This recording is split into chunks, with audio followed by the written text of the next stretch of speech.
Bonjour à tous, on continue sur la lignée du dernier épisode débrief, mais cette fois-ci contre une liste Inari. Comme la dernière fois, si vous avez des critiques, idées à partager pour améliorer le format, n'hésitez pas à vous exprimer en commentaire, ça aidera aussi au référencement, ou de partager la vidéo autour de vous, ça aide encore plus au référencement. Si vous voulez voir les rediffusions des parties entières, vous pourrez les retrouver sur ma chaîne Twitch en vous abonnant, ou en tant que tipeur. Les liens sont en description. D'ailleurs, vous y trouverez aussi le lien d'affiliation de notre partenaire Wargame House, qui reverse 5% de vos achats à la chaîne. De plus, vous aurez accès à un coupon qui vous donne 5% de réduction sur vos commandes. Allez, sans plus attendre, bon épisode à tous.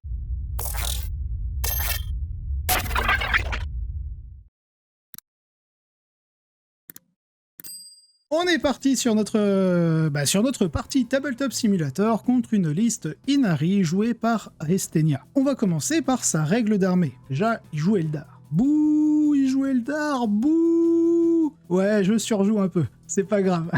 Bon, sa règle d'armée, du coup, c'est les fils du destin. Les fils du destin, ça lui permet tout simplement de pouvoir lancer au début de la bataille 12 dés. Il les lance, et s'il est content des résultats, il va pouvoir les garder de côté et ce sera sa réserve de dés de destin. Si jamais les résultats ne lui conviennent pas, il va pouvoir justement relancer les dés, avec la petite particularité de devoir en retirer un à chaque fois qu'il va vouloir les relancer jusqu'à avoir un minimum de 1 dé à conserver. Bon, en général, quand on va voir les mécaniques Eldar, juste le premier jet devrait vous satisfaire.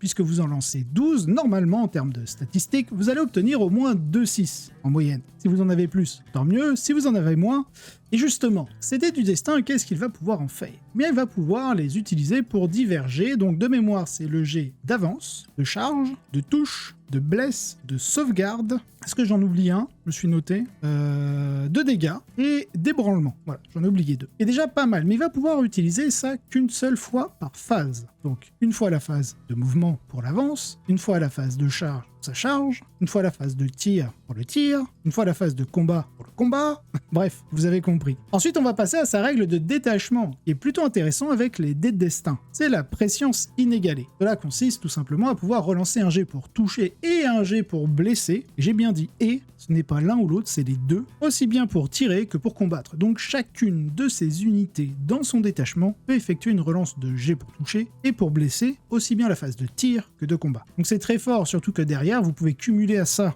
les dés du destin qui va vous permettre de fiabiliser certaines armes, tout quand vous avez blessure dévastatrice dessus. Mais ce n'est pas tout, puisqu'on n'affronte pas une liste Eldar, on affronte une liste Inari. Et du coup, eh bien on a quand même des règles de détachement dues aux Inari. Pour pouvoir jouer Inari, il va falloir forcément avoir Ivren, et en plus la prendre en seigneur de guerre. De cette manière, vous allez pouvoir inclure des unités Drukhari, mais vous n'allez pas pouvoir en inclure plus de 50% de vos points par rapport à votre format de jeu. Puisqu'on joue en Strike Force, ce sera non pas 2000, 1500 points que vous pourrez inclure, mais 1000 points maximum. Bon, en général, on n'en met pas autant. Bref. En contrepartie, pourtant, vous n'allez pas pouvoir jouer d'avatar, de seigneur phénix, de solitaire, etc.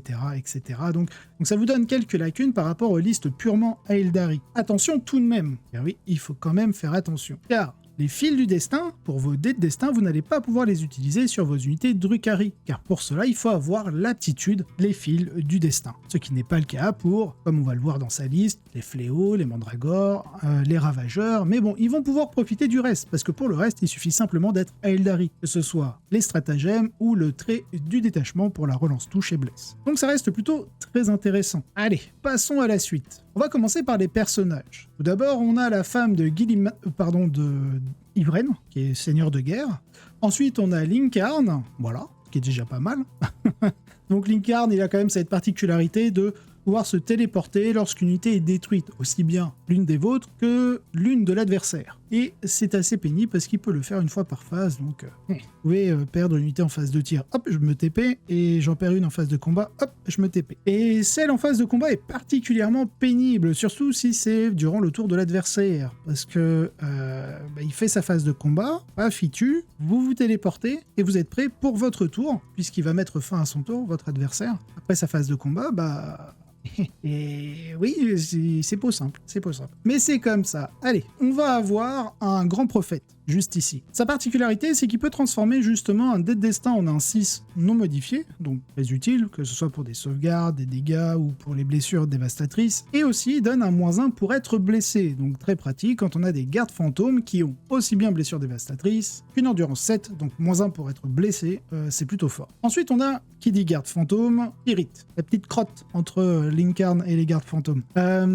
Donc lui il va pouvoir justement donner un +1 pour toucher, et en plus on lui a mis le trait de seigneur de guerre, messager de la destinée, qui permet justement après avoir fait un jet de touche, de blessure ou de sauvegarde de transformer le résultat en un 6. Donc très pratique, que ce soit pour la résilience ou bien pour la létalité. Voilà, c'est à peu près tout ce qu'il faut savoir sur les personnages. Ensuite, évidemment, on va avoir les gardes fantômes, juste là, donc un gros pack.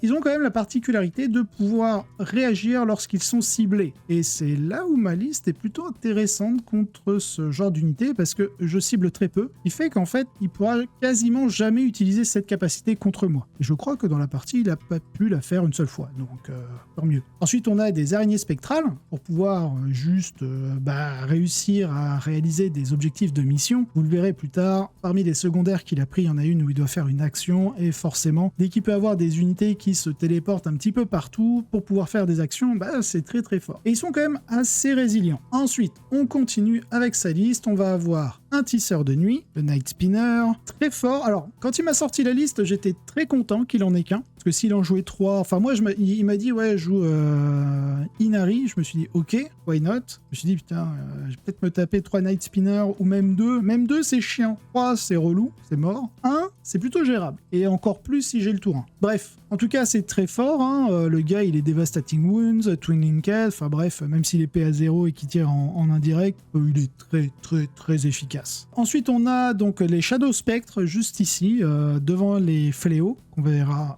juste après, je pense. Eux, ils ont justement la particularité de pouvoir bouger après avoir tiré, exactement comme les fléaux, donc très pratique. Puis ils peuvent monter à des dégâts 3 ou avoir une belle saturation avec une bonne pénétration d'armure durant la phase de tir. C'est une unité avec des petits socles, donc si jamais ils sont mis en frappe en profondeur, ils peuvent se faufiler un peu partout. Ensuite, on va passer normalement, si je me trompe pas, oui, aux fléaux, juste derrière. Donc eux ne sont pas équipés avec les lances des ténèbres, mais avec les armes anti-tank, là, les véhicules, les Airwire, je sais plus comment ils les appellent, les disrupteurs, je crois. Il me semble que c'est ça, vous savez, c'est force 3, PA-1 ou PA0, je crois, dégâts flat 3, anti-véhicule 4+, il me semble. Donc, et blessure dévastatrice, évidemment. Donc ouais, ça fait pas mal de tirs, et on le verra plus tard, mais même contre la cavalerie tonnerre, quand on commence à proc pas mal de 6, et vous verrez hein, le taux de 4+, en tout cas, pour ceux qui iront voir justement la rediffusion de cette partie, il a un taux de 4+, qui est assez énervé. Mais j'en reste pas moins très content de la partie que l'on a faite. Ensuite, on a bien sûr, pour le scoring, hein, en plus des araignées spectrales, c'est les mandragores. Juste là, il a 2 unités de 5. Donc les mandragores, ils ont un peu cette capacité, comme les scouts, à pouvoir retourner en réserve, mais eux reviennent par l'équivalent d'une frappe en profondeur. Très très très intéressant. On le verra à la fin du débrief, ce que j'aurais pu faire de mieux, parce que là, je vais surtout vous raconter de comment s'est déroulée la partie, de quelle manière j'ai un peu réfléchi les choses, quels étaient aussi mes objectifs par rapport à la liste que je voulais tester. Ça, on le verra juste après l'explication de ma liste d'armées. Mais du coup, il y avait des choses où je pouvais grappiller quelques points par-ci par-là. Pour moi, la partie, le résultat reflète bien le résultat général. Voilà, je ne vais pas vous spoil dès le début. Soit regardez la vidéo entièrement, soit aller directement à la fin si vous voulez connaître le résultat. Mais en tout cas, voilà, il y a des moments où j'aurais pu mieux faire. Après, je testais des trucs, je voulais voir un peu les pousser dans leur dernier retranchement pour voir ce que ça donnait. Donc je faisais pas forcément des plays optimaux. Voilà, très content de la partie. Les mandragores, très intéressants. C'est une 1 vue à 5. Même si c'est une unité qui a endurance 3, qui a juste une 1 vue à 5 parce qu'elle a pas de sauvegarde, hein, un 7+ en sauvegarde, ça vous... Allez, au mieux, si vous êtes à couvert, vous avez une 6+. Ouh, vous resterez sur votre invulnérable. Donc non, très très très bon. Ça s'infiltre.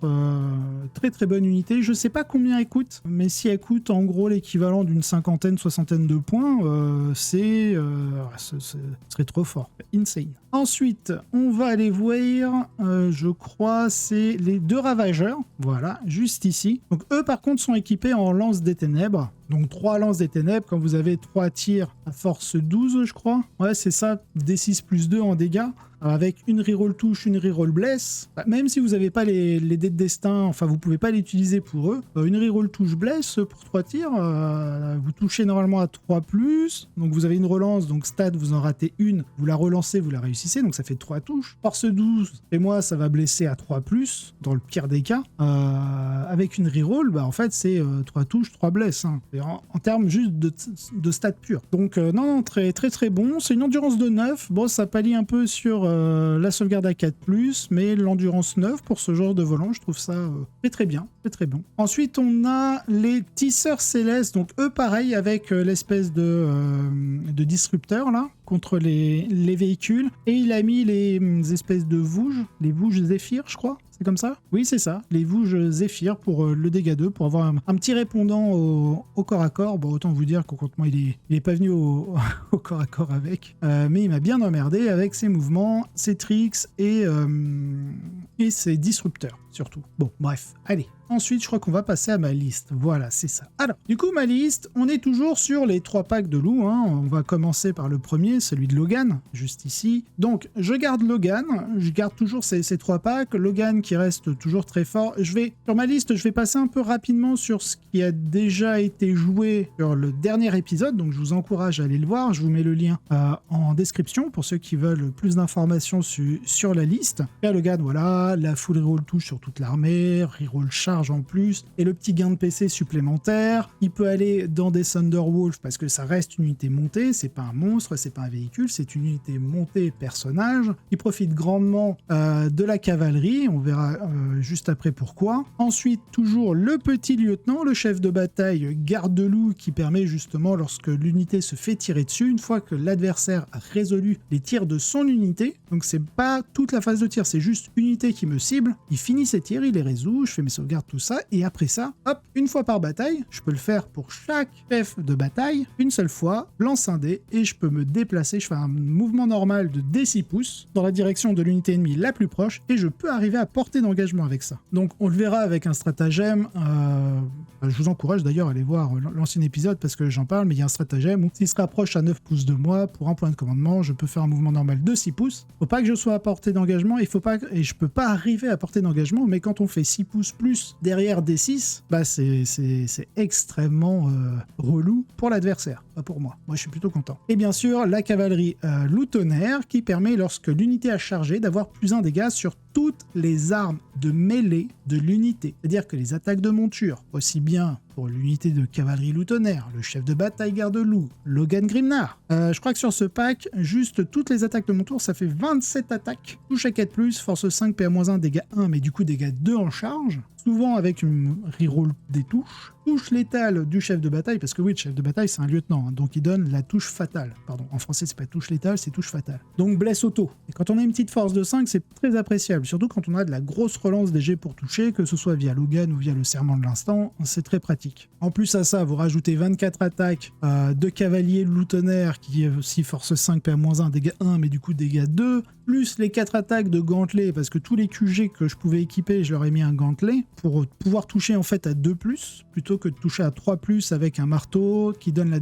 la blessure dévastatrice. Et puisqu'on n'a plus de relance de jet pour blesser, sachant que ça nous met un espèce de -1 pour toucher, parce qu'on ne touche plus à 2+, mais à 3+. Donc bon, ça peut être un peu relou, donc je préfère fiabiliser les jets pour toucher à 2+, comme ça, si j'ai full reroll quand j'en ai besoin, je lance tous les jets qui ne sont pas des 6 pour toucher, afin d'avoir un maximum de touches létales. Donc voilà. Voilà en gros cette combinaison. Logan en plus, il peut choisir 2 modes de tape. Soit il tape à 6 attaques, force 8, PA-2, dégâts 3, donc dégâts 4. Avec la charge de cavalerie. Il rajoute 6 attaques au lieu de 3 d'attaques de monture. Et son deuxième style de frappe avec sa hache, il passe à 10 attaques, force 6, PA-2, dégâts 1, mais avec la charge, dégâts 2. Donc vraiment, il y a une flexibilité en termes de létalité avec Logan qui est très intéressant, sachant qu'en plus, si c'est sa figurine qui détruit une unité ennemie, vous gagnez un point de commandement. Donc là aussi, c'est à gérer et c'est plutôt cool. Bon, ensuite, on va parler des 2 autres packs directement. Les 2 là, ce sont les mêmes. Ils sont équipés de la même manière, c'est les mêmes personnages. Donc on a le chef de bataille en gantelet et bouclier, on a les 6 cavaliers loutonnaires en bouclier et leur arme primordiale, là, je sais pas quoi, patrimoniale. Et ensuite j'ai simplement rajouté un seigneur loup. Pourquoi ? Parce que déjà c'est un capitaine, donc il peut avoir, enfin c'est pas qu'il peut, il a le rite de bataille, donc pour pouvoir utiliser un stratagème tactique de bataille à 0 point de commandement et qu'il peut répéter, sachant que c'est pareil, je vous le ramène sur l'ancienne vidéo où je parle d'un stratagème qui permet d'avoir -1 pour être touché et blessé. C'est un tactique de bataille que l'on peut répéter, donc potentiellement, si c'est le pack de Logan qui se fait cibler, bah, je peux payer un PC pour lui pour être en -1 pour toucher blessé, et derrière, bah, un des 2 autres packs qui est ciblé pour 0 point de commandement peut le répéter. Ou alors, le côté offensif, on a aussi un stratagème, un autre tactique de bataille qui pour un point de commandement, on relance la charge, et en plus on a la capacité lance quand on charge, qui est un +1 pour blesser, et donc on peut le payer sur Logan et le répéter sur un des 2 autres packs. Mais en plus, il donne surtout un +1 à l'avance et à la charge. Et ça, c'est très intéressant quand on joue en Stormlance et toute l'armée a Advance charge et désengage charge. C'est pour ça que je spam autant les cavaliers loutonnaires, parce qu'en fait, pouvoir désengager charger, c'est pouvoir récupérer notre bonus de +1 dégâts. Et c'est pareil, ça nous empêche pas, du coup, via le chef de bataille, avec le D6 de mouvement quand on s'est fait tirer dessus, de pouvoir arriver dans la portée d'engagement, mettre un petit peu de DPS avant notre adversaire, et ensuite à notre tour, puisqu'on a fait tout ça pendant le tour adverse, de se désengager, charger pour mettre tout le DPS. Donc voilà. Ça, c'est vraiment le gros bloc de l'armée. Il y a quand même 6 x 3, 18, donc 18 x 4, 36, il y a 72 points de vie de cavalier tonnerre à détruire, et derrière, il y a 12 PV sur Logan, 7 et 7, 14, 14, je crois que c'est 5, ouais, 5 et 5, 14 et 15, 29, 29 et 12, 41 plus 72, enfin voilà, vous avez plus de 100 et quelques PV sous un V à 4, endurance 6, -1 touche blesse, tutti quanti, armure du mépris à virer, c'est pas simple. C'est pas simple. Bref, voilà pour ça, donc pour ces blocs. Ensuite, j'ai gardé du coup toujours ce petit bloc de tir avec le prêtre de fer qui est accompagné... Ah oui, non, pardon, là on parle des personnages. Donc le prêtre de fer qui va pouvoir donner un +1 pour toucher un véhicule quand il le répare. Bon, il le répare, puis après il donne le +1. Il n'y a pas besoin d'être réparé pour gagner le +1, donc c'est pratique pour les Whirlwind. Comme ça, vous en avez un qui tire à 3+ en indirect au lieu de 4+, avec le -1, parce que ça fait +1, -1. Et si jamais vous êtes en ligne de vue, est-ce que vous avez besoin de toucher à 2+, avec des relances, etc., bah vous pouvez, avec le +1 pour toucher, prendre une unité adverse en ligne de vue et lui asmat la tronc. Voilà pour ça. Côté autre personnage, j'ai gardé le petit lieutenant, qui est toujours un peu en sursis, mais je l'ai gardé. Ce qui est pas mal avec lui, c'est que ça reste un personnage, donc quand on est sur le scénario qui est, je sais plus c'est lequel, mais en gros vous marquez un point en plus, non 3 points en plus de primaire si vous avez un personnage sur un objectif que vous contrôlez. Donc le petit lieutenant il est pas dégueu, si on se rapproche trop près de lui il bouge de 6 comme il veut, il a quand même contre la petite saturation une insensible à 5+, et il peut fournir une relance D1 pour toucher sur un objectif sur le champ de bataille, plutôt pratique, il vaut que 70 points de mémoire ou 65 maintenant, je sais plus trop, donc plutôt cool. Il est bien sûr agent solitaire, il peut s'infiltrer, donc non, pour son prix franchement je le trouve pas mal, je pense que je le joue pas assez bien, mais voilà. Allez, on passe à la suite. Le dernier personnage, je crois, oui c'est ça, c'est la petite Calidus, juste ici, donc toujours pour son vect, pour le fait qu'on peut la mettre en frappe en profondeur, enfin en réserve, pardon, mais elle peut arriver en frappe, un tout petit socle, donc en fonction des objectifs. En fait, la liste doit aussi pouvoir scorer, c'est pour ça que derrière, vous allez voir, on a 3 unités de 5 scouts. Je sais pas si j'en parle, non, j'en parle pas encore, on verra après. Mais du coup, c'est pour valider des objectifs tactiques. Et franchement, à un moment donné, justement, je l'ai un peu mal joué, bon, je vous en parlerai, mais j'aurais dû la jouer autrement pour mettre 2 points de plus, genre pour, dans cette idée de gratter des points. Mais bon, j'étais là pour tester des trucs, pour me mettre dans le mal de temps en temps, et pourquoi pas. De toute façon, le match-up de base, un Eldar en général, avec tous ces tricks de mouvement, le fait que moi, avec ma cavalerie, je puisse pas passer les murs, de base, il est plutôt défavorable. Mais après, à savoir à combien on peut aller gratter le défavorable. Surtout dans des projets, si jamais vous jouez en format par équipe, etc. Ensuite, on a les 2 Whirlwind, toujours avec le prêtre de fer. J'ai des fois réfléchi à hésiter de les virer pour mettre autre chose, mais en fait, le tir indirect, Tourin, c'est tellement bien. Et on verra dans le débrief en fin d'épisode ce que j'aurais pu faire de mieux avec. Bien sûr, on met toujours les missiles tracker quand on peut et les Stormbolters. Hein. Tant que c'est gratuit, il faut prendre. Sauf certaines choses bizarres. Mais bref. Allez, on passe à la suite et je crois qu'on va pas tarder à finir. On a le Thunder Strike juste là. Je joue toujours. Hein. Le petit +1 pour blesser au tir, c'est très pratique, surtout avec des Whirlwind qui tirent en indirect. Et vous le verrez à la fin de l'épisode, quand on débriefera, sera aussi très utile pour une prochaine liste que je compte tester avec quelques modifications de celle-ci. Mais ça, vous le verrez au prochain épisode. Ou à la fin de celui-ci, je sais pas, je verrai. En fonction de si je suis de bonne humeur ou pas. Donc voilà, c'est vraiment que pour ça. C'est un bon anti-char, il donne le +1 bless au tir, donc moi ça me va. Ensuite, on a des petits scouts, et c'est aussi pour ça qu'on joue le Thunderstrike, parce que dans les scouts, on peut mettre quoi? Un sniper qui est PA-2, dégâts 2, donc même s'il est force 4, dans le pire des cas, contre n'importe quoi, il blesse à 5, donc moi ça me va. Et en plus, on a un missile. Petit lance-missile, donc franchement c'est très très cool, très fort. J'aime beaucoup les scouts. Là je joue 3 unités de 5, on verra à la fin de l'épisode, mais en tout cas c'est intéressant. Je pense que je les ai pas forcément ultra bien joués ou ultra bien positionnés. Très content des scouts. Et sinon oui, j'ai mis shotgun partout, un missile, un sniper. Je pense que sur le sergent je devrais mettre l'épée tronçonneuse, mais en vrai j'étais plus dans le style où assaut ça me permet d'avancer et de faire une action, de rester éligible en fait pour faire l'action. Donc c'est pour ça que je suis parti sur 3 shotguns et je me suis dit si à un moment j'ai besoin de saturer, bah, j'aurai 6 tirs de shotgun et non pas 4. Voilà. Voilà pour la liste. Allez, on passe à la partie. Donc déjà, il n'y a pas de transition, je vous ai pas fait de transition. Vous avez les deux règles de primaire. Alors, déjà pour commencer, j'ai dit à Estania, est-ce que tu as un scénario prédéfini à préparer, que ce soit, est-ce que je sais qu'il fait partie d'équipe, ou en tout cas il a déjà joué en format par équipe, il fait des tournois solo, etc. Bref, il fait plein de trucs. Je me suis dit, bah écoute, si tu as un scénario à travailler, let's go, on lance, il n'y a pas de souci. Donc, voilà, on est sur Priority Target.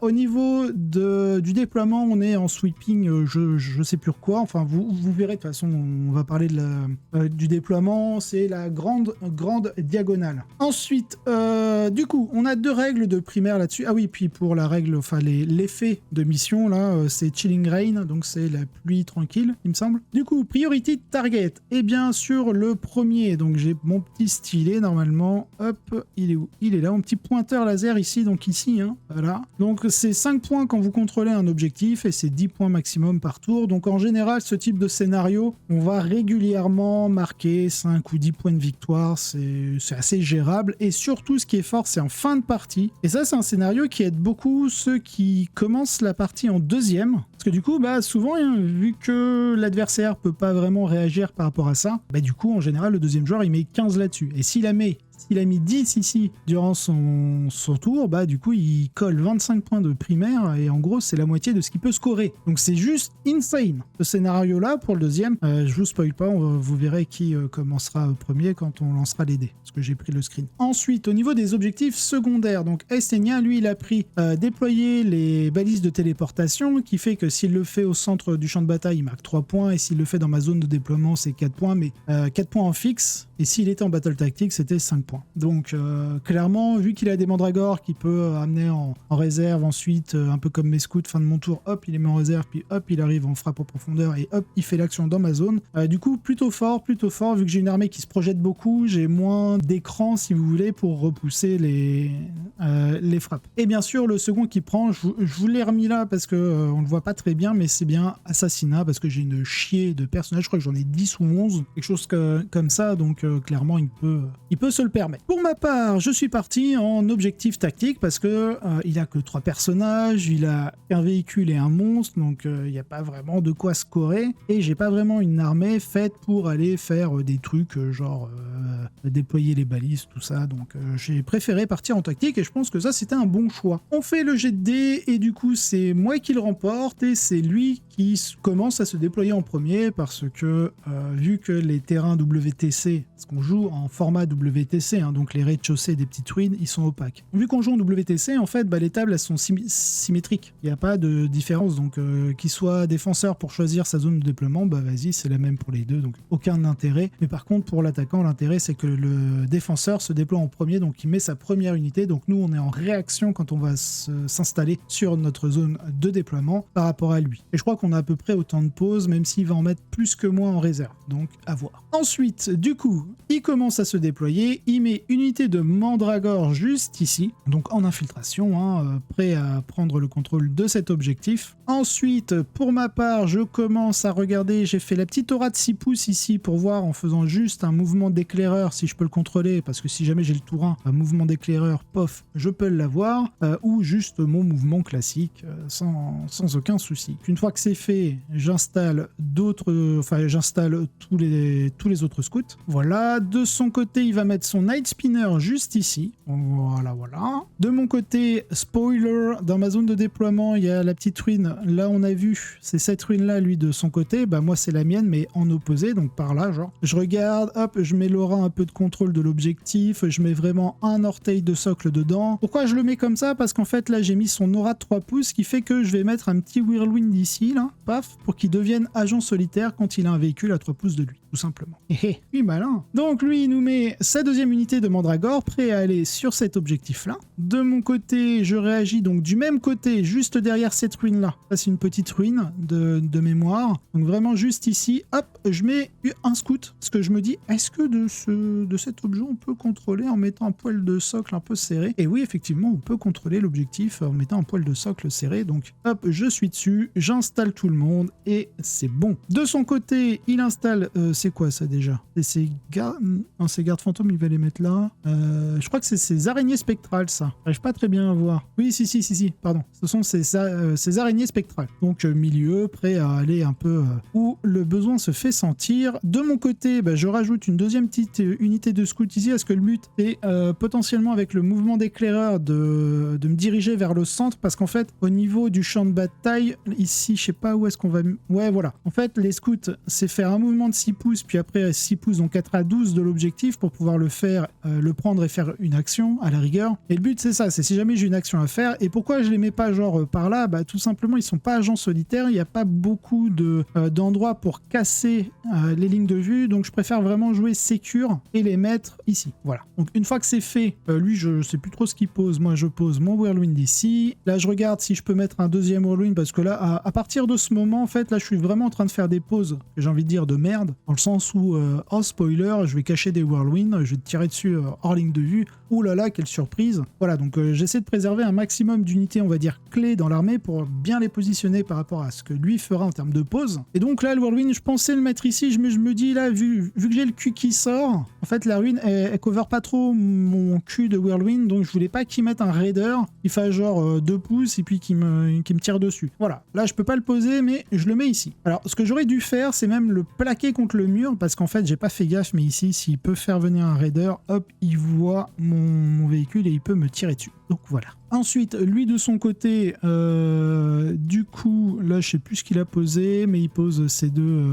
Non, je crois que ces araignées, du coup, il les a pas posées là, il les a posées ici. Et là ensuite, il pose ces tisseurs célestes, je crois. Enfin bref, ces motojet Harlequin avec les disrupteurs, les vouges, tout ça. De mon côté, je mets un Thunderstrike hors ruine pour casser toutes les lignes de vue. Là, je trace bien ma ligne pour voir s'il peut me voir d'un certain angle. Normalement, il me voit pas, donc je suis plutôt safe. Bon, il pose son Raider middle, donc je suis content qu'il le mette pas par là, parce que ça m'aurait un peu emmerdé. C'est une bonne pause, hein, parce qu'il peut agir aussi bien dans cette ligne-là que dans cette ligne-là. Donc non, très bonne pause. Ensuite, il pose ses gardes fantômes. De mon côté, j'ai posé mon lieutenant qui est juste ici. Il met son farcir. Donc là, je sais plus ce que je regarde. Ah oui, je me demandais s'il était agent solitaire, mais pas du tout. Je me dis, je vais pouvoir te mettre des coups de Whirlwind. Donc là, je commence à mettre mon premier pack. Bon, spoiler, c'est un pack de toute manière que j'aurais posé ici. Il y avait que cet endroit-là ou un autre, là où je poserais Logan. Mais c'était, voilà, j'avais que 2 poses possibles pour le pack de Logan, parce que Logan a un gros cul. Il n'y a pas vraiment de surprise là-dessus. La seule surprise qu'il y a, c'est, je mets pas Logan ici. Ensuite, Logan, du coup, bah voilà, là, c'est le deuxième endroit où, en gros, si je vais par là, ici, vous avez les containers. On peut voir ici, voilà, il y a le container là, et en fait, il est juste ici. Donc c'est vraiment pour partir à droite, vers les mandragores qui sont pas loin de l'objectif central, mais à droite. Bon, je me pose là-dessus, je mets des trucs à couvert, tout ça, patati patata. Je le mets d'une certaine manière, Logan, à ne pas avoir le besoin de pivoter pour aller par là. C'est-à-dire que légèrement en prenant une diagonale comme ça, en frottant le mur, voilà, en frottant le mur avec son cul, je puisse passer tranquillement sans avoir trop de pertes en pouces. Et oui, avec Logan, si vous le jouez en Storm Rider, bah faut être assez bon en géométrie. Le pack bleu, je le mets à côté du vert. En fait, j'ai pas d'autre place à droite.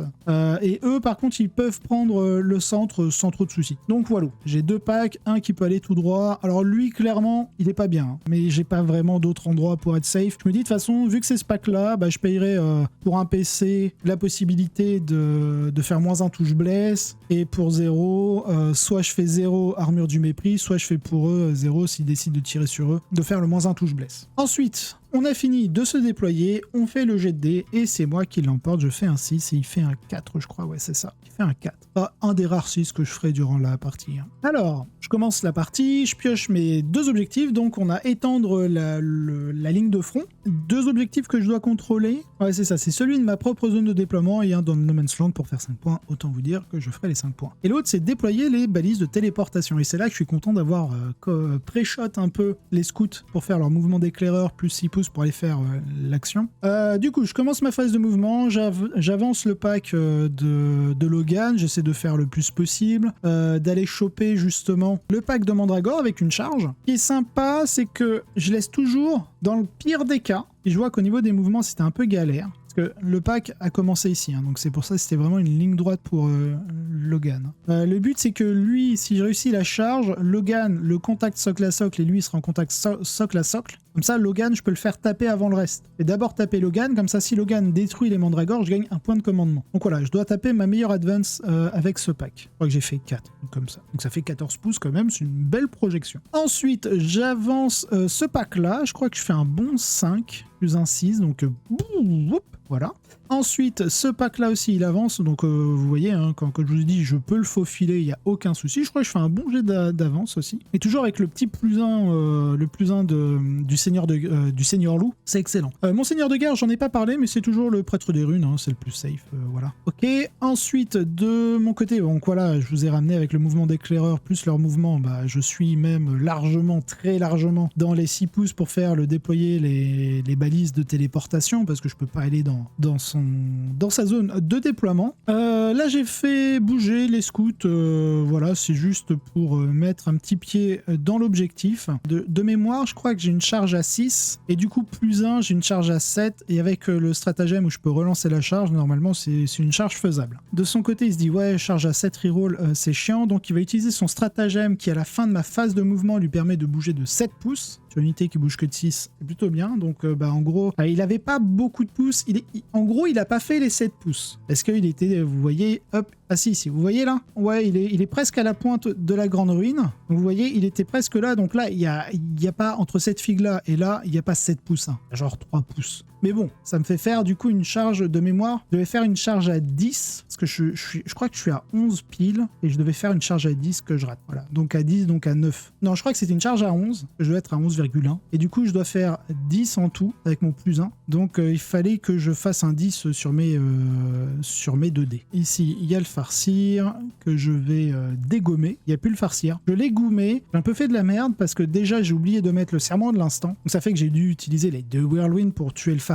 Mais en vrai, j'avais pas besoin de tuer le farcir. J'aurais dû faire, et on va en reparler en fin d'épisode, mais j'aurais dû gommer cette unité de Mandragore avec les whirlwind. Voilà, je mets le serment dessus, je la dégomme. Comme ça, il me reste que la deuxième à dégommer, parce qu'en fait, en frappe en profondeur, oui, j'ai oublié de vous le dire, il a mis Ivren, les Shadow Spectres et les Fléaux. Donc il a mis 3 unités en réserve, donc pour l'instant qui ne font rien au tour 1. Donc j'aurais clairement dû détruire les Mandragores, parce qu'en fait, on le verra au tour prochain, mais il va pouvoir se téléporter dans ma zone de déploiement et faire les balises de téléportation. Donc en gros, si je lui avais détruit celle-ci, que je lui détruis la deuxième, il pouvait pas faire les balises de téléportation, et vu qu'il peut le faire qu'une fois par tour, et bah il aurait pas mis 20 points mais 16. Donc voilà, on gratte en fait des points petit à petit. Donc bon, my bad. Je voulais éviter pourquoi j'ai tué le farcir, et que je voulais absolument éviter un -1 bless. Et je me suis dit, bon, je vais peut-être pas piocher assassinat au prochain tour, donc je peux gommer le farcir. Parce que si jamais je réussis ma charge, ou si jamais je la rate, je voulais pas qu'au prochain tour il ait un -1 bless. Bref, voilà. Du coup ici, je tente la charge, mais là aussi je me mélange les pinceaux, parce qu'en fait je commence par le pack vert qu'on a vu là,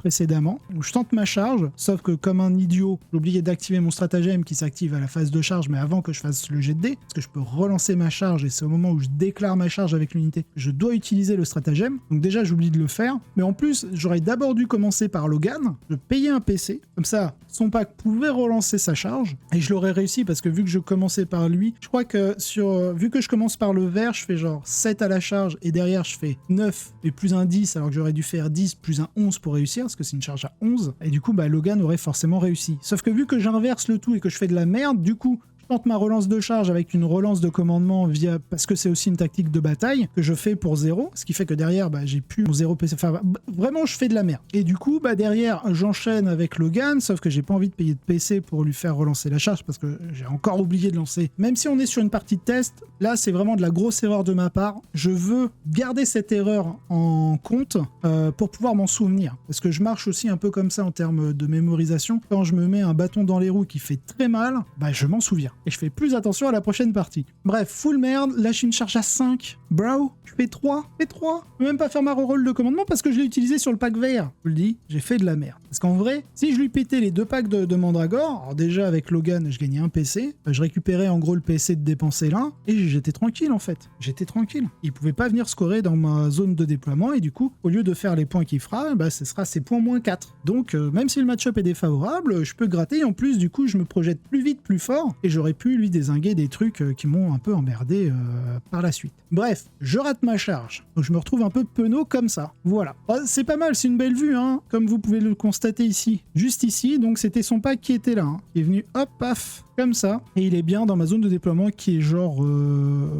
qui doit être genre comme ça, un truc comme ça, la zone. Bref, donc il arrive, il va marquer ses 4 points avec ça, sans aucun souci. Bon, moi ça me fait chier, mais bon, c'est comme ça. Ensuite, du coup ici il se met en ligne, avec ses mandragores, hein, pour pouvoir me bloquer un maximum, puisque je l'ai pas détruit. Donc je me suis pas projeté, comme je le voulais, parce que je me serais projeté, je serais arrivé par là, j'aurais cliqué ces araignées et ces machins, c'est derrière en lui ayant détruit ses mandragores, bah franchement, je l'aurais bien emmerdé et bien bloqué. Hein. Et avec ce pack-là, qui en gros serait par là, peut-être pas autant, peut-être plus, parce qu'en fait il a ces araignées qui sont là, ici, donc du coup le pack il serait genre plus comme ça, voilà. Et après, moi je suis tranquille, hein, ces deux-là doivent se désengager, ils peuvent pas tirer, ou alors il doit utiliser un stratagème, je crois, pour ça. Mais derrière, lui il fait quoi là? Il fait je peux aller par là mais pas des masses, je peux aller par là mais pas des masses. Bah en fait je l'emplafonne, et puis voilà. Et du coup ce qui fait que sur ce pack-là, son Night Spinner, j'aime bien faire plein de traits comme ça qui ne veulent plus rien dire à la fin. Bah, son Night Spinner, bah, c'est cool hein, de m'empêcher d'advance et de faire moins de moves, mais avec un mouvement de 8 plus la charge, je l'emplafonne aussi. Hein. Donc bon, voilà. Voilà un petit peu ce que me coûte cette connerie. Autant que eux ne réussissent pas leur charge, ça me va. C'est ok. C'est ok. Franchement, c'est normal. C'est une charge à 11 qui a passé, c'était à la chatte, je le savais. Le but c'était vraiment de dézinguer ça pour pouvoir ensuite avoir accès à ça. Et franchement, je suis un peu deg. Je suis un peu deg. Mais bon, je prends sur moi, on fera mieux après. Ensuite, donc voilà, vous voyez, je vous ai bien mis aussi voilà les petites zones. Donc ce qui fait, je crois, ouais, vu il bouge, j'attends la fin de son mouvement et je paye un PC pour faire 6 pouces et me mettre à portée d'engagement, ce qui fait que si jamais il me tire sur ce pack-là, bah grâce au lieutenant, je peux rentrer dans la portée d'engagement de cela, il pourra plus me tirer dessus. Donc en gros, il veut pas me tirer dessus parce que il veut pas que je l'engage, et en plus vu que c'est pendant son tour à lui, bah du coup c'est moi qui commence à taper. Et autant vous dire que les mandragores elles volent. Hein. Donc il va pas me tirer dessus. Mais c'est quelque chose qu'on veut aussi en tant que Space Wolf, de pas se faire tirer dessus. Donc bien sûr avec ce mouvement, je prends la peine de mettre un gars là-dessus parce que du coup j'ai un scout qui fait un dossé et lui il a 2 dossés, donc j'ai 3 dossés. Donc si jamais il veut ramener ses motos, il est obligé de mettre les 2 dessus pour avoir 4. Et s'il a les 2 dessus, bah, je les reprends. Et vous verrez, c'est pas ce qui s'est passé. On verra après. Ensuite, il nous fait quoi? Voilà, il nous ramène lui ici. Il regarde pour tirer sur le Land Raid, sur le Whirlwind, mais vu que je l'ai bougé, il l'a plus en ligne de vue, il me semble. Si, pardon. Vu qu'il a bougé, il l'a en ligne de vue. Parce que se mettre dans le coin ici, c'était pas du tout suffisant. Parce que je me souviens qu'il m'a fait un beau double 6 sur les dégâts, il va m'exploser le Whirlwind. Donc, vous allez voir sur toutes les vidéos débrief, quand vous avez ce genre de vue, c'est que je lui ai dit, vas-y, fais ta sa phase de mouvement, fini là, je me mets comme ça et je vais pisser. En général, c'est ça. Ça c'est ce qu'on appelle la vue du pause pipi. Vous voyez ici, ce sont ces dés du destin. Hein, voilà, il n'y a pas grand-chose à dire. Il avait 3-6, je crois, donc ça va, tranquillou. Vous voyez, hein, il a une panoplie de 1. Il peut être très bien utilisé pour sa phase de commandement, mais vu qu'il peut les transformer en 6 des fois, voilà, il peut plus. Il n'y a plus de farcir. Bon, ici, hein, il va bien me défoncer le Whirlwind. Là, il a installé ses gardes fantômes. Ici, je vous l'ai déjà dit, il s'est téléporté. Et je crois qu'avec lui, il va pas faire grand-chose parce qu'il veut rien faire. En fait, il veut pas tirer sur ce pack-là d'abord pour que je puisse potentiellement l'engager. Donc, il va forcément tout de suite tirer avec ses gardes fantômes. Et il veut pas tirer sur ce pack-là pour engager les mandragores. Et s'il tire sur ce pack-là, bah, c'est eux qui engagent les mandragores. Donc ça, il veut pas. Donc ce qui fait qu'en vrai, il y a 2 packs sur lesquels il n'a pas envie de tirer. Donc je sais qu'en fait, eux, ils vont se faire bolos. Donc je vais utiliser mon stratagème -1 touche blesse. J'ai pas besoin de faire armure de Bempri parce qu'ils ont PA Watt 1000. Donc je vais tanker à l'invulnérable. Ok, les blessures dévastatrices, bah ça de toute façon, je peux pas y faire grand chose. Donc on verra bien ce qui se passe. Sur un coup de poker, je réussis mes 4+, et le pack survit. Ensuite, ah oui, il recule tout ça. Il recule ses araignées et ses tisseurs célestes là. Parce que bah il veut pas se les taper eux. Hein. Il veut conserver ses ressources et il a tout à fait raison. Surtout qu'au niveau de ses objectifs, il a ça. Là, si tu ce pack là, bah, ça fait déjà 2 personnages de tuer. Est-ce qu'il a besoin d'investir d'autres ressources? Du tout. C'est très bien. Il se dit, ah non, eux, j'ai pas besoin, ils sont là. Je crois qu'il va peut-être les ramener par là, mais sans plus. Bref, le but là, de son côté, c'est de conserver ses ressources. Donc, de mon côté, bah, après la phase de tir, forcément, j'ai fait mon D6 de déplacement et du coup, je suis pas bien. J'ai pas réussi à engager, donc voilà, je suis content. Bon, bien sûr, il a pas fini ses tirs, hein. Il a aussi les coups de lance des ténèbres, etc., etc. Et bref. Ensuite, il me reste que ça. Donc, vu que les cavaliers loup-tonnerre ont été détruits, mes 2 personnages deviennent chacun une unité personnage, à eux tout seuls. Ce qui fait que, vu que l'unité de cavalier tonnerre était l'unité de garde du corps, elle est détruite, il peut téléporter justement à sa phase de tir, l'incarne, il va ensuite pouvoir charger les survivants, parce que tuer des scouts, il s'en fout. De toute façon, j'ai un objectif là, j'ai l'objectif dans ma zone et j'ai l'objectif par là. Donc en gros, il sait que je vais faire 10 points de primaire. Tuer les scouts, ça lui sert à rien, ça libère des personnages qui devraient se faire charger par l'incarne. Et vu qu'il a pris assassinat, bah, c'est plus intéressant de taper les personnages. De ce côté-là, à sa phase de tir, il me détruit le Whirlwind avec son magnifique double 6 sur les dégâts. Bon, bah, je peux pas y faire grand-chose. Hein. Et c'est 100 dés du destin. Hein. De toute façon, il peut pas les utiliser sur une unité de Drukhari, mais double 6, nature, peinture, comme on dit. Là, je crois qu'il m'a fait un coup de lance-flamme, j'en ai un qui est mort. Ensuite, de ce côté-là, il va charger mes scouts pour essayer de prendre l'objectif, mais ça, je pense que c'était pas forcément un bon move parce qu'il s'expose un peu plus. En fait, en restant là, bah moi, ça m'oblige à venir par là et du coup, ça m'éloigne de par là. Ce qui fait que je pense que ce move était pas bon parce qu'en fait, vu qu'il me charge, il va pas me tuer, je vais mettre plus d'OC dessus avec le piline et la conso, sachant que j'ai déjà au moins 3, donc 3, 4, 5, 6, 7, il est OC 2 ou 3, je crois, dessus, donc là, j'ai pas trop compris. Je crois qu'il va m'enlever 1 point de vie et c'est tout. Donc c'est peut-être la charge que j'ai pas trop compris. En plus, il s'expose plus facilement au Thunderstrike, bref, pas fou, pas dingue.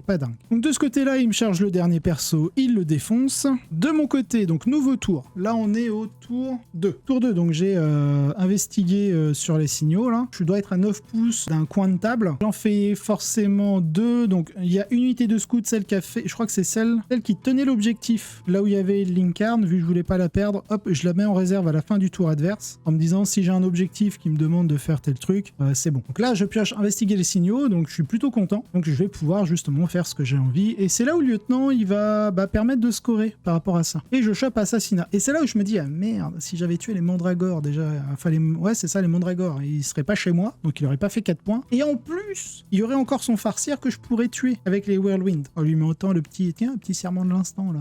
Et bah non, il fait du caca, donc je vais pas faire assassinat. Bon, c'est à mon tour. Alors là, il est bien avancé. Je mets le petit Out of Moment parce que là, j'ai les bleus, ça leur démange les mandibules d'aller cogner du seigneur, enfin du garde fantôme. Ensuite, de mon côté, donc voilà, j'installe le lieutenant sur le premier coin pour investiguer les signaux. Ici, je fais venir mes scouts que j'ai enlevés, je les fais venir là pour investiguer les signaux aussi. De mon côté, vu que j'ai le désengage charge, je désengage mais en laissant toujours un petit gars sur l'objectif au cas où. De ce côté-ci, donc voilà, les bleus qui étaient par là, donc je peux pas passer par là parce qu'il y a la portée d'engagement de celui-ci qui me bloque. Donc du coup, je suis obligé de passer par là. Je fais un bon jet, je crois que je fais 5, donc il y a un 6, donc 16 de move pour ce pack-là. Je regardais si en faisant ça, je pouvais arriver par là, mais en fait, à cause de la cohésion d'unité et de mes gros socles, je pouvais pas, donc je m'arrête là, en étant à plus d'1 pouce de l'incarne. Ensuite, les scouts, hop, ils bougent là. Le but, c'est de tirer sur les mandragores. Ensuite, de ce côté-là, du coup, je modifie un peu le positionnement de mon unité pour aller impacter lui et les mandragores en même temps, tout en gardant l'objo si jamais j'ai des scouts qui meurent, et avoir 2 unités différentes sur l'objectif pour le tenir si jamais soit les scouts ou eux meurent. De ce côté-ci, alors c'est là où je fais une connerie. J'oublie qu'il a un stratagème à la fin de ma phase de move qui lui permet de bouger de 7 pouces. Et genre, je me mets à 9 pouces 2 avec ma Calidus parce que je me dis je vais pouvoir leur tirer dessus. Et puisque je suis un peu con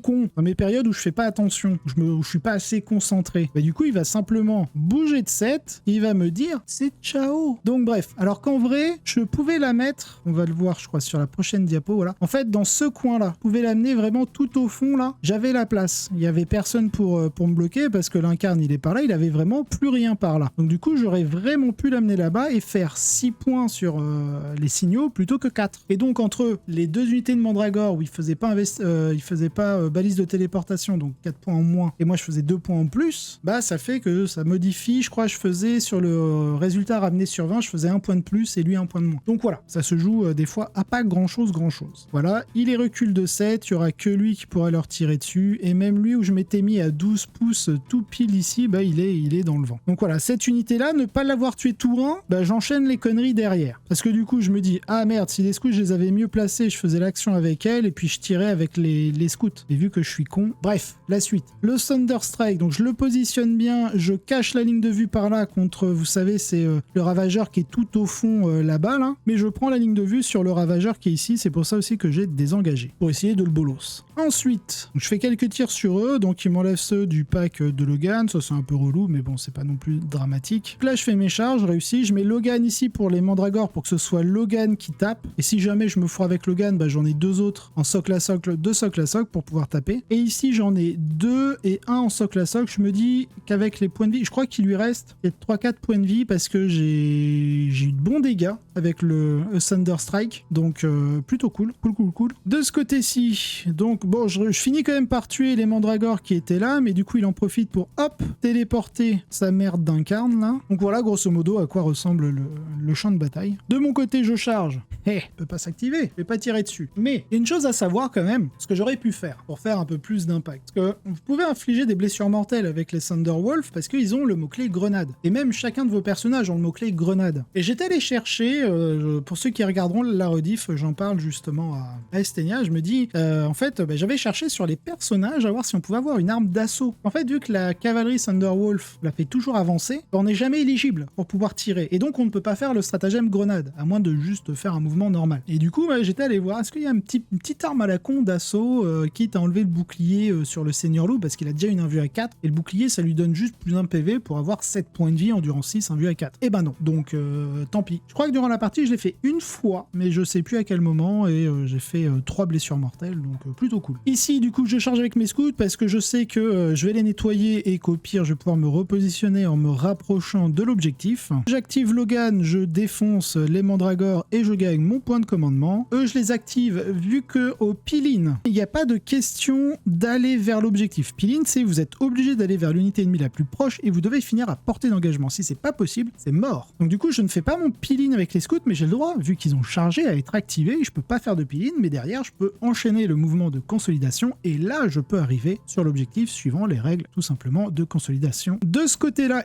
je lui roin quand même, hein, parce que là, j'ai activé ma relance de charge, mon plus 1 bless, tutti quanti. Je lui sèche 8 gardes fantômes. Bon, je trouve que pendant la partie, je me suis un peu trop acharné, surtout qu'en plus, avec le Spirit, il peut en ranimer 1, donc au final, j'en ai pas vraiment détruit 8, mais plutôt 7, parce que à son tour, vu que là, j'ai tout fait taper, il va en faire rip-hop 1, et voilà. Est-ce que c'est relou, les gardes fantômes avec un Spirit? Donc voilà, fin de tour. De mon côté, je score, du coup, au premier tour, j'ai score 3 avec le téléporte Homer au milieu, 5 avec les 2 2 objets. Ici, je fais 4 avec les signaux et je ne valide pas assassinat. Donc, je vais le défausser. Vu que j'ai déjà gagné un PC avec Logan, bah, je vais pas en gagner un supplémentaire parce que j'ai déjà gagné mon PC de scénario. Et donc, voilà. On passe au tour à Eldari. Et bah, du coup, Pépère, il bouge l'incarne. Il vient me dire bonjour. Eh, salut toi! À ce qui paraît, t'es agent solitaire à 3 pouces. Et bah, écoute, je vais être à moins de 12 et je vais te tirer dessus. Je vais te baffer. Là, il ramène Ivren pour faire l'action. Il se met assez loin pour pas que je puisse bouger ou faire des trucs. De ce côté-là, qu'est-ce qu'il me fait?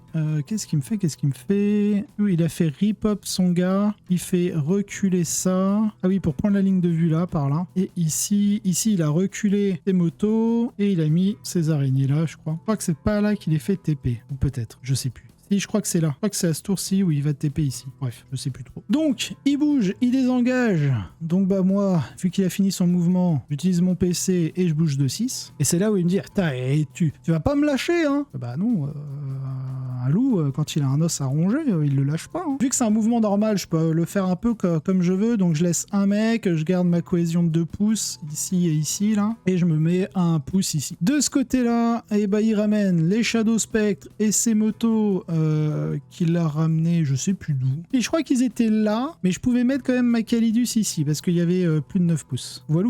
Donc il les ramène là pour pouvoir tirer sur le Whirlwind ici, pouvoir dégager la ligne de vue pour ensuite tirer par là, sur la Calidus. Bref, Flame Bolos. Et là, je me dis, bah, de toute façon, vu que là, je vais tout perdre potentiellement, et bien le champ de bataille, pour moi, ça va être ça. Toute ma zone de déploiement, je lui laisse et je vais bourrer ailleurs. Ensuite, de ce côté-là, voilà, il ramène ses petites merdouilles. Je lui ai détruit, bien sûr, son véhicule, hein. Il TP bien, tour 2, les araignées milieu pour nettoyer ça et récupérer l'objet. Il ramène ses fléaux, il se met à portée pour pouvoir lui tirer dessus avec ses trucs anti-véhicules. Ça tombe bien, le Whirlwind est un véhicule. Voilà la fin de sa phase de tir. Il me reste que mon petit gars qui va se faire charger. Et eux, vu qu'ils ont tir et move, et ils ont tiré et ils ont move. Voilou. De ce côté-ci, il m'en tue 3, il m'en reste 2. C'est bien pour moi. Là, il charge mon petit prêtre qui va mourir, hein. Ah oui, non, si, il me tire au Night Spinner pour que je puisse pas advance. Ça m'emmerde un peu parce que je vais pouvoir bouger que de 8 parce que je bouge de 10, mais il m'empêche d'avancer et il me fait moins 2 au mouvement. Et c'est là où les listes à 3 Night Spinner, clairement, ça me défonce, hein, parce qu'il me tire dessus, il a juste besoin de toucher le pack. Il s'en fout de faire des dégâts ou pas, s'il en fait, tant mieux. Et pareil, à ma connaissance, toutes les autres armées, c'est à peu près le même effet. C'est pas genre on empêche d'avancer, c'est moins 2 au mouvement, moins 2 à l'avance et moins 2 à la charge. Et c'est que sur les unités infanterie. Il y a que le Night Spinner dans ce genre de règles où c'est autre chose. C'est peu importe l'unité que tu cibles, du moment que tu la touches, tu peux pas avancer. Enfin, c'est même pas un moins 2, c'est tu peux pas avancer et t'as moins 2 au mouvement. Par contre, t'as pas le moins 2 à la charge. Voilà. Mais en fait, déjà de base, ok pour rester sur ce genre de règles, mais que ce soit comme toutes les autres unités limitées à l'infanterie. Comme ça éviterait déjà qu'on ait des listes Eldar qui t'en spam 3. CF, voir les épisodes top list, là où je parle de plusieurs listes à Eldari, les Night Spinner, il y en avait. Allez, voilà.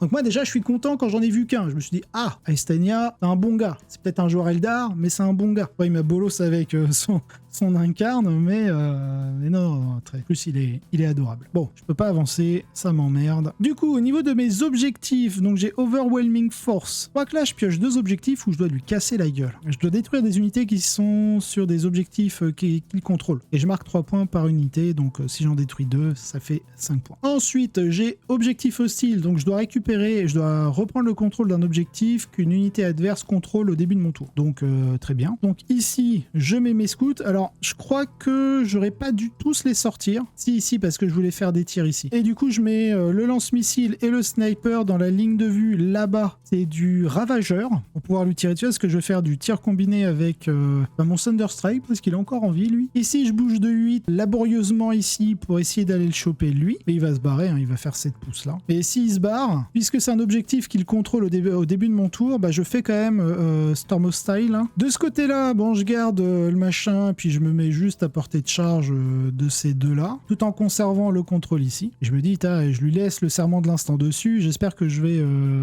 l'exploser, quoi. Eux, je les repositionne pour être un peu plus protégés par la ligne de vue, hein. Je me dis de toute façon, s'il se barre avant que je puisse lui tirer dessus, bah tant pis pour moi. De ce côté-là, le lieutenant, je le ramène ici, comme ça si mon unité de scout meurt, et bah du coup je peux quand même garder le contrôle de l'objectif. Je déplace mon Thunderstrike qui était par là ici pour prendre la ligne de vue sur le ravageur et donc faire un tir combiné entre lui et eux. Et il me semble qu'il y a le scout missile, je crois qu'il voit une petite pointe ici du ravageur. Ensuite, bon bah lui, il se barre à la fin de ma phase de move. Et ok, je fais mes tirs sur le ravageur, je crois qu'il lui reste un point de vie ou deux à la fin, donc je me dis bon bah avec la charge je vais mettre un personnage, il va le bolos, et puis ici avec le reste ça devrait aller. Surtout que mes personnages avec les gantelets ils sont dégâts 3 hein, à la charge, parce que c'est dégâts 2 de base, mais à la charge grâce au cavalier, plus un dégât passe à dégâts flat 3 quand même. Donc contre des gardes c'est bien, des gardes fantômes à 3 points de vie, save à 2, donc save à 4 avec la PA-2, let's go. Et là c'est le drame, on joue sur TTS, bon il m'avait prévenu, mais quand on a lancé la partie j'avais quelques difficultés à charger la map, donc c'est lui qui a hébergé la partie. J'ai quand même eu la bonne idée de sauvegarder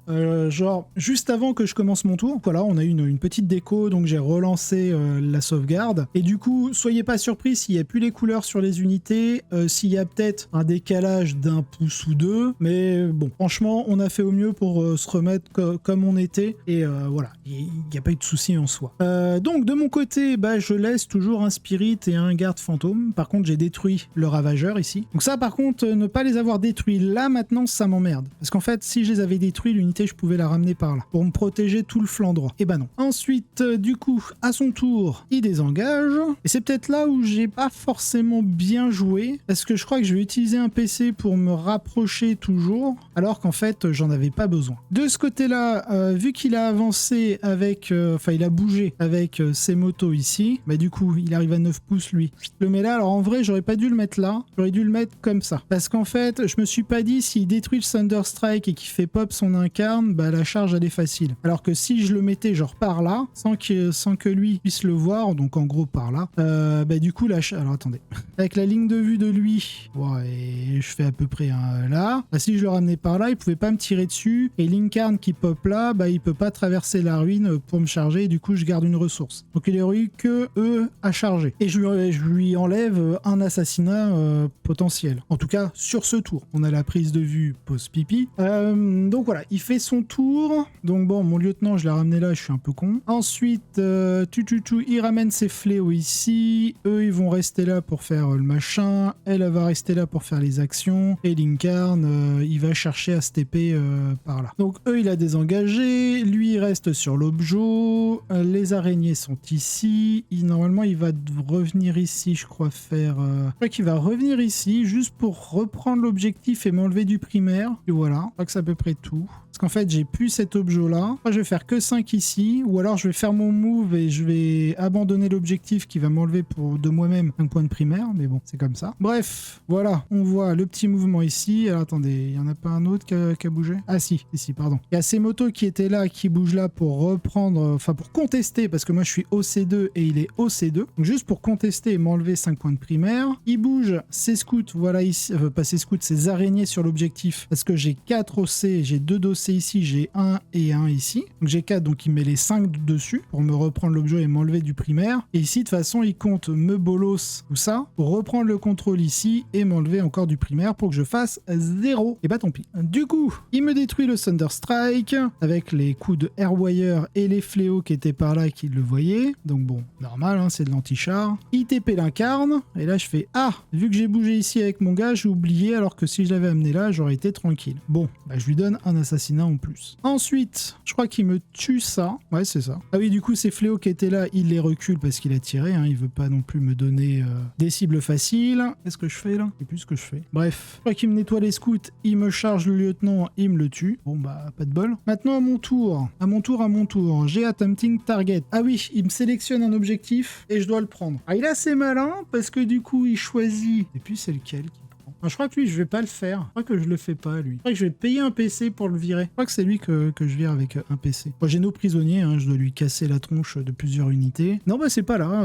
Je sais plus. Il me semble que c'est lui qui choisit, mais j'ai pas beaucoup de souvenirs parce que ça a aucun intérêt qu'il prenne celui-ci puisque je vais le prendre et qu'il va se barrer avec les araignées. Et je crois qu'il voulait pas prendre lui pour obliger à amener mon unité par là. Donc il me semble que c'est lui. Et là, j'ai un sacré choix à faire. Bon, eux, je les fait avancer parce que du coup, il m'a pas tiré dessus au Night Spinner. Je les fait avancer, puis je me mets vraiment soit par là, soit par là. Parce que je sais qu'il va se barrer avec ses araignées. Il a aucun intérêt à rester là. Parce que s'il reste là, il me donne 2 points de no prisoner. Donc en gros, il est obligé de les barrer par là et d'espérer que je rate ma charge. Et en fait, pourquoi je me suis mis comme ça? Parce qu'en fait, si jamais il part par là, bah du coup j'ai une petite charge. Si jamais il part par là, j'ai une petite charge. Et du coup, je sais que forcément, il va venir par là. Enfin, pas vraiment par là comme ça, mais plutôt en ligne droite comme ça. Et c'est là où ce placement est important parce qu'en fait, celui-ci pour moi, c'est un piège. C'est juste pour l'empêcher de venir par là. Parce que sinon, ma charge, elle est easy. Et justement, il doit me donner des difficultés. Et du coup, ce placement-là est important parce qu'il doit faire une ligne droite pour ne pas me faciliter la charge avec lui.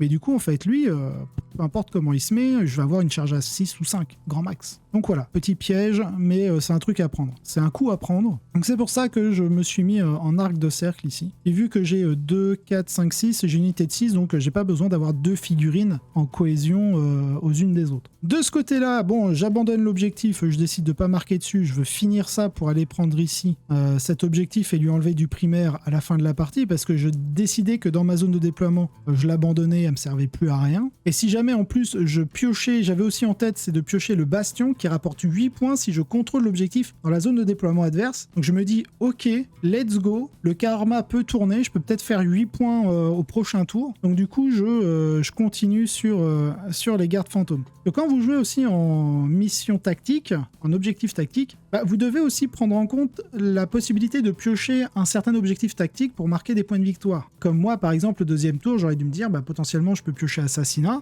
et si je le pioche, bah, le farcir, ce serait bien qu'il soit encore en vie pour que je puisse le tuer avec les Whirlwind et marquer assassinat. Donc il y a toute cette mécanique que j'ai pas encore vraiment travaillé en soi, que j'ai théorisé, mais pas vraiment travaillé en soi. Donc là, je me dis, vas-y, puisque je peux avoir le bastion ennemi potentiellement et faire 8 points, bah, ça m'aiderait beaucoup dans cette partie. Donc je continue. Et je crois que c'est là qu'il me dit, ah, putain, tu vas me lâcher, oui. Donc voilà, pour ceux qui regarderont la rediff. De ce côté-là, je crois que je fais ma charge et je la réussis. Pouf, voilà. Alors ce que je fais, je colle bien le mur, parce qu'en fait, après la charge, avec le piline et la conso, en fait, lui, je vais le ramener par là qui sera en contact socle à... Non, je crois que lui, il sera pas en contact socle à socle. J'en aurai que 2 qui vont taper les araignées. Mais lui, son rôle, c'est de se rapprocher par là. Parce que de toute manière, il pourra pas les socler. Il pourra pas arriver à portée d'engagement. Il pourra pas les socler. Donc, il doit tout simplement finir sa portée plus proche de l'unité ennemie ou des figurines ennemies. Et du coup, bah, je vais juste faire ça pour garder la cohésion entre ces 3-là et ces 2-là. Donc, petite gymnastique de cohésion. Hein. De toute façon, si vous jouez beaucoup de cavaliers loup tonnerre, si jamais vous n'êtes pas habitué, vous allez vous dire « Ouais, les ruines, c'est Casburn ». Alors, oui, c'est Casburn. C'est un fait. C'est indéniable. C'est Casburn. Mais on peut jouer avec aussi. Ensuite, du coup, de ce côté-là, bon, je lui charge ces 2 derniers et je le bolosse. Je lui ai chargé les araignées et je lui ai bolosse les araignées. Il me permet, en fait, bah, vu que en WTC, je peux arriver sur l'objectif, contrairement en règle game, c'est on joue en format WTC. Du coup, le gun, je peux l'amener par là et toute l'unité peut ensuite les amener par là. Sachant que les araignées étaient par là, donc j'ai vraiment pu faire ma petite conso laxat. Et bon, bah bien sûr, hein, il téléporte son incarne pour me faire chier. De ce côté-là, je lui bolosse ça et je lui pique avec 4 dossés, sachant que lui, il a que 3 l'objectif. Donc je lui enlève du primaire grâce à la conso, parce que la conso vers l'objectif le plus proche, c'est possible puisque je lui ai nettoyé l'unité de garde fantôme et le spirit qui d'ailleurs m'ont permis de scorer 5 points sur les objectifs d'élimination parce que j'ai détruit les araignées et j'ai détruit le garde fantôme et le spirit parce que quand le garde fantôme meurt, le spirit devient une unité personnage lui-même et du coup ça me fait scorer. À son tour, il bouge, je crois qu'il bouge un petit peu, bon je fais mes 6 pouces pour me reculer et lui rallonger la charge le plus possible. Puisque moi j'ai raté une charge à 5 en faisant 3, il peut très bien faire la même chose. Bah non, voilà, ça c'est fait. Ah là, il est pénible, hein, il est pénible. Alors oui, puisque à la phase de tir avec ces morues là, Il m'a tiré dessus, donc mes cavaliers sont morts et je crois que j'en avais un qui traînait là, pas loin. Non, je crois que j'en avais un qui traînait là. Attendez. Ouais, voilà. Il y en a un qui traîne là, donc du coup, il peut se mettre ici. Il peut se mettre là, et du coup, lui, quand je me suis fait tirer dessus, j'ai fait bouger l'unité. Donc du coup, lui, je le mets le plus derrière possible. Parce que vu que c'est 2 unités de personnage, bah, s'il charge Logan, bah, lui, il est plutôt tranquille. Et j'essaie de... Là, je me suis pas mis dans la ruine. Ici, je suis pas dedans, je lui ai dit que je me mettais pas dedans. Comme ça, en fait, je casse la ligne de vue si jamais il voulait encore me tirer dessus. Mais bon, avec un Night Spinner qui fait des 6 pour blesser, et ben il me le tue. Voilà. À mon tour, je chope Area Denial. Bon, ça je vais pas pouvoir le faire parce qu'il y a son incarne. Et l'incarne doit être à plus de 3 pouces du centre du champ de bataille, et là c'est juste pas possible. Et je vais quand même essayer de le one-shot, mais je crois que c'est là que je paye mon PC pour virer Area Denial. J'ai derrière les lignes ennemies, donc ça je peux le faire, parce que j'ai mes loups sur l'objectif de la zone de déploiement, donc ça je l'ai de base au minimum avec une unité, donc soit 3 points de victoire au lieu de 5. Et ici je me dis, bah écoute, je te désengage, et je te... non, je crois que je le désengage pas, je crois que je reste au CAC, parce que j'ai aucun intérêt à désengager chargé, j'ai plus d'unités de cavaliers loup tonnerre, donc là je vais surtout claquer le pouvoir. Durant cette partie, ça n'a pas été très très utile, mais c'est l'habilité de Logan à pouvoir relancer les jets pour toucher sur toute l'armée et la relance de charge. Voilà. Il s'avère que je vais lui faire quelques PV, lui il me fera rien, donc autant vous dire combat neutre. Mais je garde l'objectif, le contrôle de l'objectif, parce que lui il est OC3 et moi je suis OC4. C'est ça d'avoir un gros cul, c'est d'avoir un plus gros contrôle d'objectif.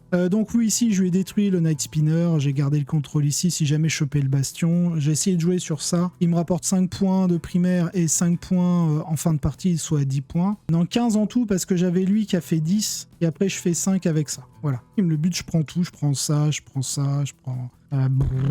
Voilà, j'ai bobo. Lui, il fera ses 15 points de primaire. Et voilà le score final. 100 à 75, ce qui fait que si je lui avais détruit les deux mondes... Alors, 100 à 75, c'est 25 points. Ça fait 14-6 pour lui. Donc 14 pour lui et 6 pour moi.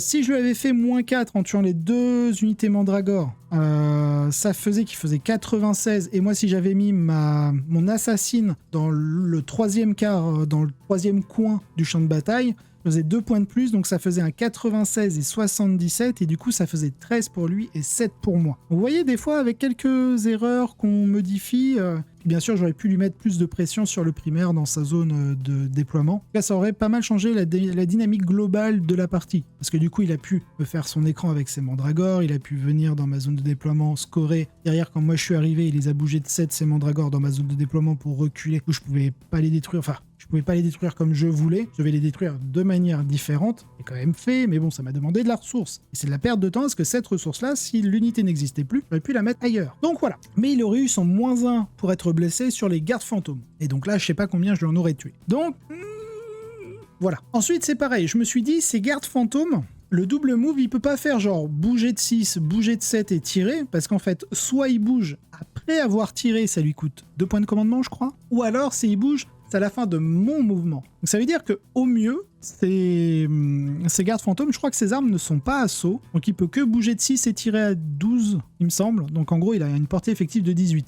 Donc en gros, j'aurais pu juste jouer sur toute la droite de la map, en ignorant ces gardes fantômes, que ça aurait aussi bien fonctionné. Donc je pense que le match-up est à refaire. Je pense qu'il reste quand même à l'avantage de la Aeldari. Pour encore améliorer le match-up, bien qu'il soit très défavorable, il faut que j'ai le tour 1. Si j'ai pas le tour 1, bon, ces gardes fantômes ne peuvent pas me tirer dessus, parce qu'il a que 18 pouces de portée et il y a 24 de différence. Donc ça, là-dessus, je suis plutôt tranquille. Il peut m'amocher avec... Ouais, non, il peut pas vraiment me faire beaucoup de dégâts en soi. Hein, pour un, il peut pas me faire beaucoup de dégâts. Hein, parce qu'en fait, s'il bouge à 9 pouces de moi, je suis quand même aussi comme lui en capacité de reculer, mais il peut pas me tirer avec ses gardes fantômes. Il y a que ces lances des ténèbres qui peuvent me tirer dessus. J'aurais mieux déployé mon 2e Whirlwind, là, que j'ai mis dans la ruine, qui s'est fait défoncer avec un double 6 aux dégâts sur ces lances des ténèbres sur la droite, là. Que je pense que le match-up est intéressant. Ce match-up-là contre Salis Inari est jouable, il reste quand même très favorable pour l'Eldar. Ça, je ne dirais pas le contraire. Pas du tout. Mais je pense qu'il y a moyen quand même que je gratte un peu plus de 6 points. Même si c'est lui qui a le tour 1. Donc il y a quand même bon espoir. Donc là, on regarde. Bon, il fait ses 20 points d'assassinat. Il fait ses 20 points de balise de téléportation. Normalement, il en fait 16 si j'avais bien joué, mais il fait 20 points. Il fait ses 50 points de primaire. Et c'est là où, si je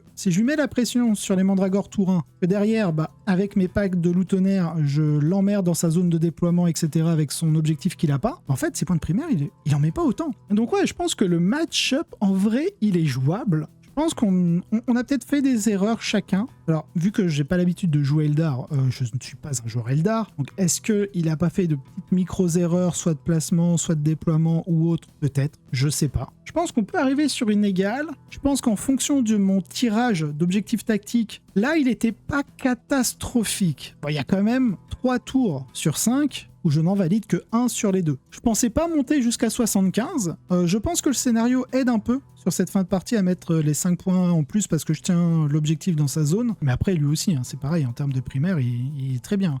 Je fais 10, 20, 30, 35 sur 50. Bon, c'est un peu bas. En général, si vous pouvez mettre 40, c'est pas mal. Là, 35, voilà. Il y a un tour 0 là. Aïe. Le tour 4. Aïe, aïe, aïe. Sinon, après, je suis à 10. Alors, attendez. À combien en tout? 5, 10, 15, 20. Je suis à 30 points sur 40 au niveau des secondaires. Donc en vrai, même si j'ai 2 tours où j'en ai 3 que je ne valide pas, je réussis quand même à bien les faire. Donc ça veut dire que les scouts sont quand même pas mal. Mais je pense que 3 unités c'est trop. Peut-être 2 c'est bien. Donc ouais, non, je suis assez content quand même du résultat par rapport au match-up que je savais catastrophique. Au final, il n'est pas si catastrophique. Ramener 6 points contre un Eldar, bon, ok, c'est un Inari, il n'est pas forcément un pur Eldar avec les seigneurs, avec Fuegan, l'Avatar, l'Incarne, les triples ou double Night Spinner, ou la version Prisme de Feu, ou patati patata. C'est pas mal. Je suis assez content.